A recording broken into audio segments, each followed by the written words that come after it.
1986 was an interesting year in terms of both tech and gaming, and not only on C64 having a lot of amazing releases, but in general.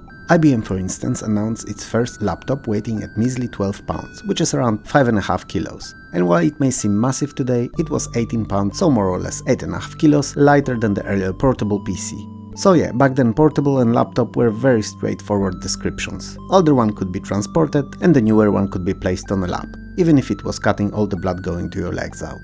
Microsoft released DOS 3.2, Apple dropped its Mac Plus model with a whopping 1MB of RAM, and Commodore was slowly gearing up for an early next year release of Amiga 500, a computer that would change home gaming forever. That was yet to come though, and what we'll talk about here today and in the next few episodes too are games for C64 released in 1986. So let's get on with it.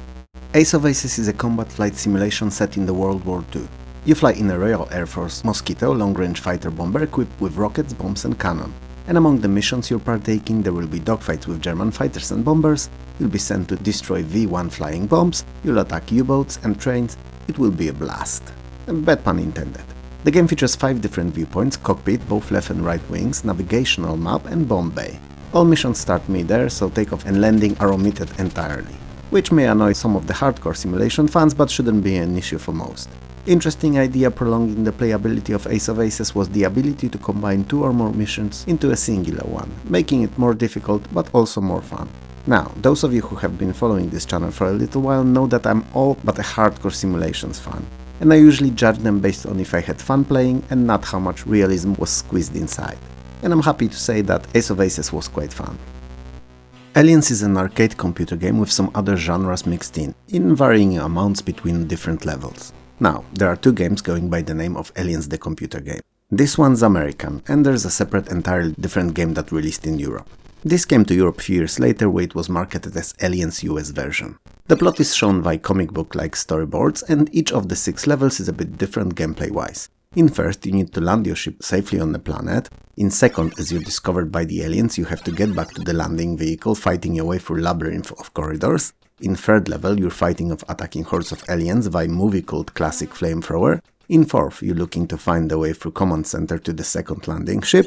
In fifth, you have 17 minutes before everything explodes to save Newt playing as Ripley. And in the last, you need to kill the alien queen with your exoskeleton by hitting her and eventually throwing out of airlock. Aliens is a very cinematic experience, even if a bit hard, and offers a really impressive graphics for the time, especially in the storyboards. Alleykat is an exclusive for Commodore system for 1 or 2 players, and it's a vertically scrolling shooter. No, that sounds bad. Let's try again. It's a vertically scrolling racer. That's bad too.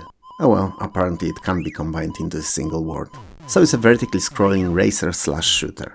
A unique mixture. You play as a speeder pilot who strives to become the Alleykat champion of 8 space stadiums scattered around the galaxy. Each race has an entry fee, prize money and set of various specifications like a type of race, kind of terrain you'll race on, density of the landscape and number of laps. The races are of one of 7 types: time trial, endurance, demolition, dodgem, survival, slalom or random. Enemies may appear during races and they have to be shot. When you touch an obstacle or are shot, you lose energy. It can be filled up by collecting energy cells spread on tracks. And the game carries on until you can't afford to participate in races anymore. What's worth mentioning is super smooth and fast scrolling. It's a pleasure to behold. Alter Ego came out as 2 separate games, one for each gender, and it's best described as a life simulation, kinda like modern mobile game BitLife. So you create your character, male or female, depending on the game that you play, and mold their personality either by assigning stats randomly or by answering series of introductory questions. When that's done, you guide your character through 7 life phases, from infancy to old age. As you play, many random events and situations will happen that will require a decision to be made. There's usually a few ways you can react to each of the choices. Some of these responses also come with accompanying mood changes. You pick one, game presents you with an outcome and carries on to the next situation. All choices made not only influence your personality, but also have a long-lasting life consequences, on your health for instance. So a wrong choice may end up with a permanent condition or even premature death. The further you go in the game, the more robust and important choices you get, and the better the game becomes. Alter Ego is an odd one, but by God if it's not a good one too.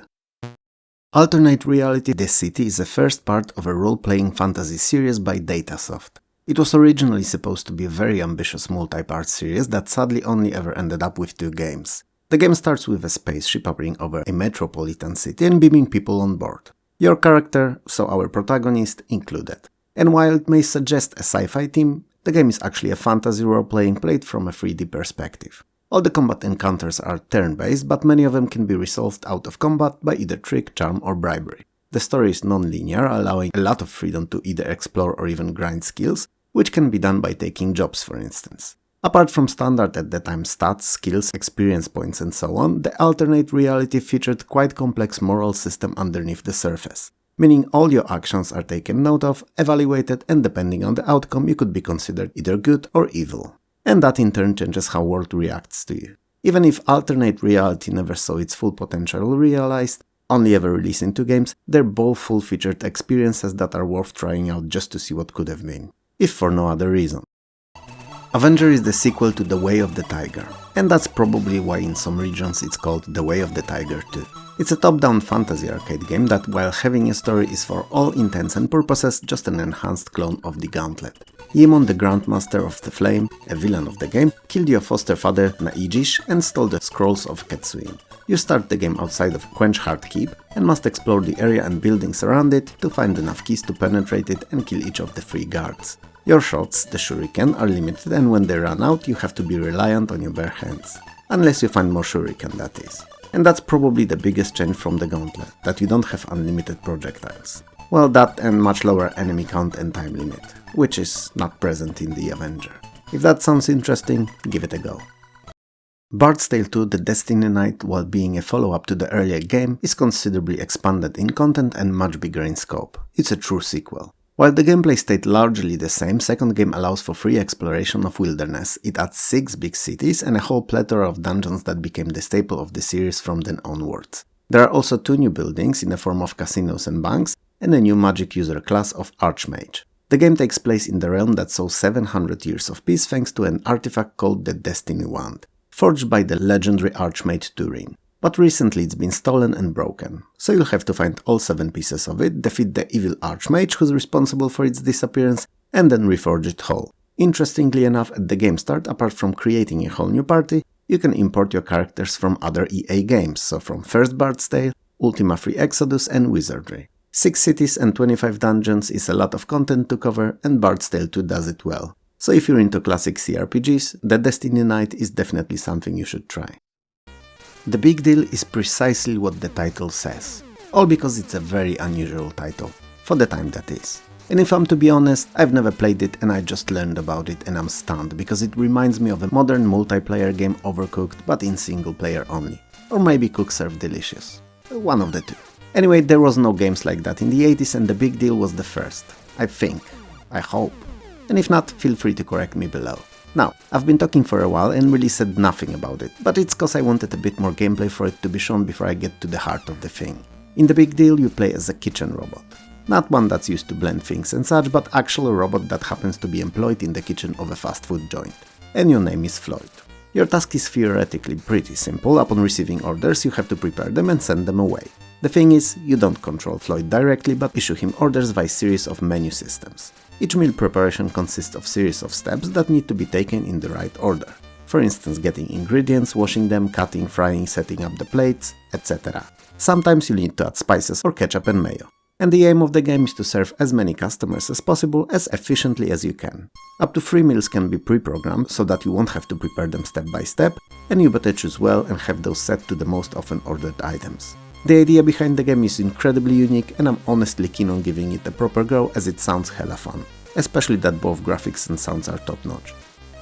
Blood and Guts is a game that's easy to misunderstand by just focusing on the title. I mean, it seems as if it should have been some kind of a walking beat-up similar to Golden Axe or maybe a versus fighter of sorts, and it's neither. What it is though is actually a multi-event sports quote-unquote simulation that instead of regular Olympic disciplines serves various violent competitions in a Viking setting. Which, you know, however you wanna look at it, is a breath of fresh air in the sea of near-identical sport games. So Blood and Guts features 10 disciplines. Tug of War, which is precisely that, Tower Jump, which is a long jump but you're launching from a tower and have to land on your head, Rock Roller, where you push a boulder up the hill and who reaches top first wins, Beer Drinking, whomever finishes the mug first wins, Human Hit, where you throw stones at the person, A virtual in-game person, I must add, to keep YouTube censoring bots at ease, I'm afraid.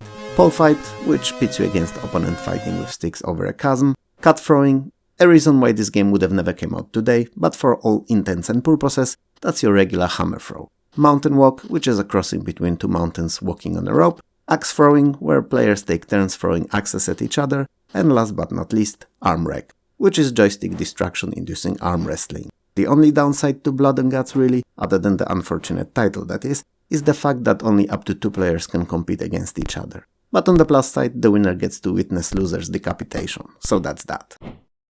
I'm not sure about its origins, but BMX Simulator always felt to me like a budget game. It's an overhead BMX simulator where you get to race against CPU or another player on 7 different and filled with ramps, steep turns and bumps racetrack. The player who manages to complete entire cup, so 3 laps on all 7 races with the best total time, wins. The more time you have left when you complete each track, the more points you get. And each consecutive track features a more strict time limit. If by any chance you fail to the unforgiving timer, it's an instant game over. BMX Simulator was a part of a larger overarching series consisting also of ATV Simulator, Grand Prix Simulator, Professional Ski Simulator, and eventually its own successor, Professional BMX Simulator. The game was fun with another player, but I never enjoyed it against CPU. It just lacked something special that would glue me to the screen for longer than just a couple of minutes. Bombjack originally came out in the arcades, but due to its huge popularity, very quickly spawned hordes of ports to all systems that could run it, and on some that couldn't and really shouldn't. And C64's Bombjack was the bomb. It's fast, features pretty nice graphics, especially in the 5 unique backgrounds, and it's genuinely fun. You're Jack, a superhero who tries to deactivate all bombs in each of the levels. While they can be quote-unquote collected in any order, the correct one is always indicated by the flashing, and doing so rewards additional points. The levels feature enemies who either move in pre-assigned paths or are always homing at you. Every once in a while a circle-shaped bonus pickup will appear and when collected will offer a boon. And it's either bonus points, extra life or turning enemies into motionless blobs. Kinda like my ex, who then can be picked up for points. Also kinda like my ex. I wouldn't say that Bombjack is a one-to-one conversion from the arcades, but it's a bloody good one nonetheless, even if a bit on the tough side for me to truly enjoy. Bounder is an arcade game where you're controlling a tennis ball bouncing on the platform suspended high above the ground. You must bounce it avoiding enemies, passing the walls and trying not to plummet off the edge of the course. Failing any of these conditions results in a loss of 1 of your 7 lives. The floor that you bounce on is composed out of tiles, and while most are just that, so tiles, some are special. So there are power squares which will push the ball forward allowing for longer jumps, and tiles with question marks, which may contain extra lives and additional jumps that you can use in bonus levels. But, and that's a big one, they may also instantly kill you, so they're a gamble. Bonus screens are accessed every time after the regular level is completed. Bounder is an unusual game, but because of that and because of how well it's designed, it's a pleasure to play. Cauldron 2 The Pumpkin Strikes Back, other than being uniquely named, is an interesting run and jump platformer, but without running and with extra jumping. So it's kinda jump and jump platformer, if you will. You're a pumpkin, and that's not an endearment, you are one. And you jump and jump some more, then even more, on top of these aerial jumps, all along the huge 128 rooms in size platforming castle. Now, you may be wondering what is the purpose of all that jumping. Well, an evil witch brought evil and darkness to the Enchanted Woods, and the only way to save and restore it to its former glory is to get a lock of her hair and then take it to the cauldron and cast a spell of undoing. Which, you know, you're jumping to achieve, right? In a castle you'll get to meet many of Witch's henchmen and you'll have to either pass or shoot them to get to her and get some of her hair. Wow, that's a tongue twister. And then finally to the Cauldron. Cauldron was a pretty popular game, and if you give it a chance and play it, you'll understand why. Championship Wrestling is an arcade versus fighting game that was originally created with WWF license in mind, but upon failing to secure it, it was released with 8 fictional fighters. And they are the Berserker, Purple Haze, H. Manslayer, Zeke Weasel, Prince Vicious, Colonel Ruski, Casey Colossus and Xanto Claw. Coincidentally, they all sound like names for wheat strains. The game also features a whopping for the time number of moves, as there's 25 different ones, likes of leg drops, spin kicks, body slams, rope bounces and flying drop kicks among them. It is even possible to throw the opponent off the screen. The graphics are pretty decent too, especially the face close-ups of all wrestlers, which are expectedly over the top. Up to 2 players can enjoy Championship Wrestling, and if you're into the sport, you'll love the game. Thunder, Pilot of the Future sports an incredible title. and while being an adventure game with some action elements, feels a lot like a comic book, which I suppose is good as it's based on one. Earth receives a communication broadcast from an alien known as Mekon, and he threatens to destroy the planet with a hollowed-out asteroid unless he is made master of the galaxy. Now, I don't know how much say we had in the future of the galaxy in 1986, but clearly much more than we do now. Upon hearing that, Dender gathers his posse of Professor Peabody, his friend Digby and an alien companion Stripey, and they travel to the asteroid on a spaceship named Anastasia to stop evil Mekon. Gameplay-wise, it reminds me a little of later early Sierra adventure games, but without need of typing in commands. It's obviously not the same as those were, but it feels similar.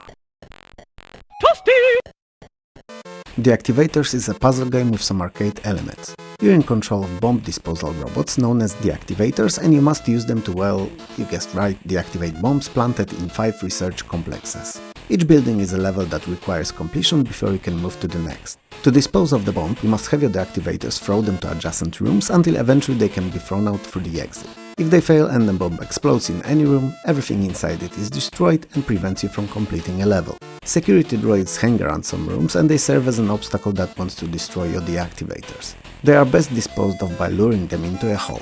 Computer room allows you to use teleports and turn off force fields using circuit boards hidden throughout the levels.